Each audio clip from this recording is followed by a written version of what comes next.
All right, let's go to question number 17. And this is from Trincat, who says, from a non-Christian friend, if God doesn't change over time, how come he commands Jews not to eat certain foods in the Old Testament, but deems it okay in the New Testament?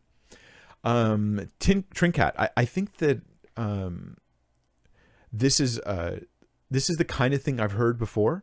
So I don't think you're alone in this, but I think it's also a real misunderstanding of like these topics. So please allow me to say, I think that your understanding of this issue, of these questions, even the question you're asking is lacking to a degree that's making it really hard to think about it. So here's some things to consider.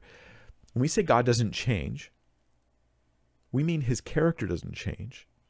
His promises are always true. He's permanently reliable. He is holy at all times.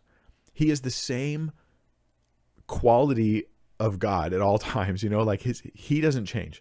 We don't mean that he's like static because he's unable to do anything, because doing anything implies some kind of change with some definition of that word.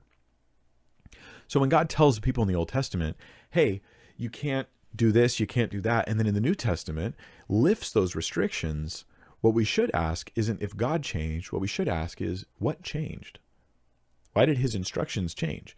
And the answer here is the analogy we get in Galatians, where it tells us that the law was like a tutor or schoolmaster that was meant to lead us to Christ, like a teacher.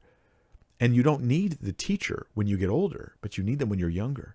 So that as they're being taught and developing their understanding of God and of the gospel and of the truth of who God is, like monotheism, things like that, they have the law that's there with all these rules and principles. And those things point to Jesus, the sacrifices and the hardship of having to sacrifice an animal because of your sin, pointing to Jesus being the sacrifice for my sin.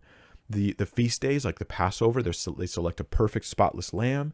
They offer it and they have to consume it. And here we have Jesus, who becomes our Passover lamb. And in communion, we commemorate that, like his body and blood, that this took over Passover.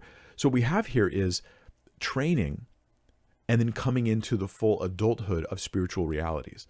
The Old Testament law is the training. The New Testament revelation in Christ, the new covenant, is the full revelation. But the Old Testament also prophesies these things. It's not just new. He talks about making a new covenant with them and about the fulfillment of all these things. And that happens in Jesus. So God didn't change. It's our situation that changed when our eyes were opened and we go, look, I still have Passover, but I see Jesus as my Passover. I get Yom Kippur, the Day of Atonement, but I see Jesus as my Day of Atonement. I see him as the fulfillment. I've stepped into it, I'm an adult, spiritual adult now in Christ. So I hope that helps you out. Let's go to question number